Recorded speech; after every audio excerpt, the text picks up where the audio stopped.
Guys, a very important topic, organisation of Islamic cooperation, Islamic सहयोग संगठन। बहुत important topic है, बहुत ध्यान से जो है वो सुनिएगा। ये टॉपिक अभी न्यूज में क्यों आया है ये मैं आपको थोड़ी देर से बताऊंगा। पहले ओआईसी क्या है इसको समझिए। ऑर्गेनाइजेशन ऑफ इस्लामिक कॉपरेशन एक इंटरनेशनल ऑर्गेनाइजेशन है जिसका गठन 1969 में हुआ था। इसके टोटल 57 मेंबर्स हैं और यूनाइटेड नेशंस के बाद दूसरी सबसे ज्यादा मेंबर्स वाली बॉडी ओआईसी है, 57 मेंबर के साथ। आप मुझे बताएं यूनाइटेड नेशंस के टोटल कितने मेंबर हैं नीचे कमेंट बॉक्स पर लिखकर। और ये जो ओआईसी है, ये ऑर्गेनाइजेशन है, इसका कहना यह है कि it is the collective voice of Muslim world. ये एक मुस्लिम विश्व की सामूहिक आवाज है, ये खुद कहती है। एंड ये कार्य करती है to safeguard and protect the interest of Muslim world in the spirit of promoting international peace and harmony.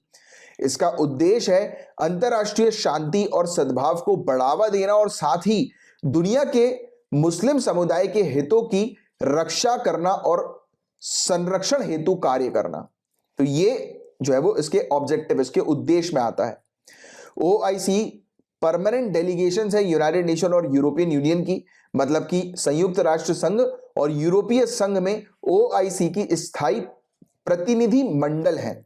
Right, मतलब कि कुल मिलाकर कि यूनाइटेड नेशन की अगर मीटिंग चल रही है या यूरोपियन यूनियन की मीटिंग हो रही है तो ओआईसी एज ऑर्गेनाइजेशन के तौर पर रिप्रेजेंट भी करती है।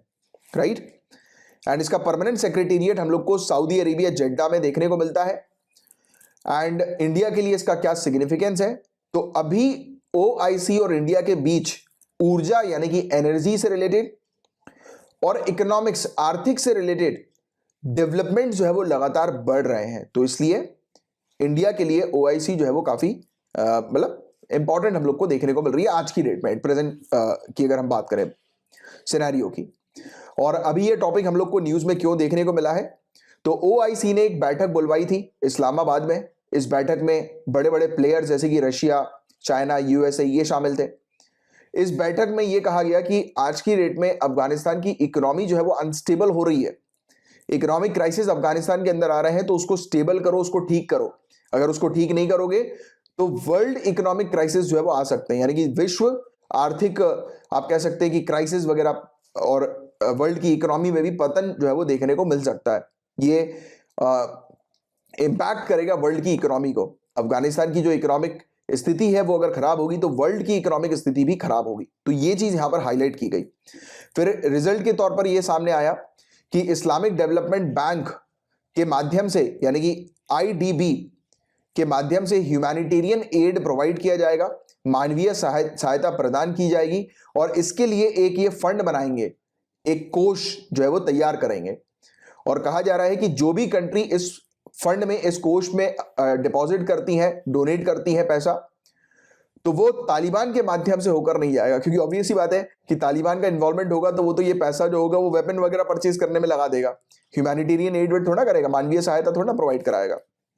तो मानवीय सहायता के लिए जो कंट्री कंट्रीब्यूट करेंगी वो तालिबान के साथ जो है वो उसका कोई इन्वॉल्वमेंट नहीं होगा। तो ये क्लियर जो है वो यहां पर कर दिया गया है।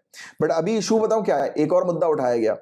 काफी सारी कंट्रीज ने, स्पेशली अमेरिका की बात करें तो इन्होंने लगभग 10 बिलियन के आसपास, 10 बिलियन यूएस डॉलर के आसपास अफगानिस्तान के एसेट्स को सीज किया हुआ है, फ्रीज किया हुआ है। मतलब अफगानिस्तान के एसेट को जो है वो ब्लॉक कर दिया है, मतलब उसके जो बैंक अकाउंट है वो ब्लॉक कर दिए हैं। क्योंकि जब से 9/11 का केस हुआ था, घटना हुई थी, अलकायदा वाला जो इशू हमें देखने को मिला, तब से यूएसए ने स्ट्रिक्ट एक्शन जो है वो लिए थे अफगानिस्तान के ऊपर और उसके वेरियस अकाउंट्स को अलग अलग कंट्री के अंदर ब्लॉक करवा दिए थे। तो ये कहा जा रहा है कि ये पैसा जो है वो निकालो। बट यूनाइटेड स्टेट्स ने बोला कि ये जो पैसा है ये ब्लॉक इसलिए भी किया गया क्योंकि जो केसेस 9/11 का केसेस जो है अलकायदा से रिलेटेड वो अफगानिस्तान के अगेंस्ट भी जो है वो चल रहा है अलग अलग गवर्नमेंट्स में। राइट, या इवन यूएसए के अंदर भी केसेस जो है वो चल रहा है। और जो लोग पीड़ित हैं 9/11 में तो उनके परिवार को जो है वो कंपनसेट किया जाएगा अफगानिस्तान के इस फंड से, यानी कि इस अमाउंट, यानी कि जो अकाउंट्स वगैरह में जो पैसे रखे हुए अफगानिस्तान के, तो उससे जो है वो फंड किया जाएगा। तो ये चीजें हैं, ये एक मुद्दा भी जो है वो सामने उजर कर आया है। अब देखते हैं आगे चल के ये अफगानिस्तान के जो फ्रोजन अकाउंट है तो उसका क्या होता है।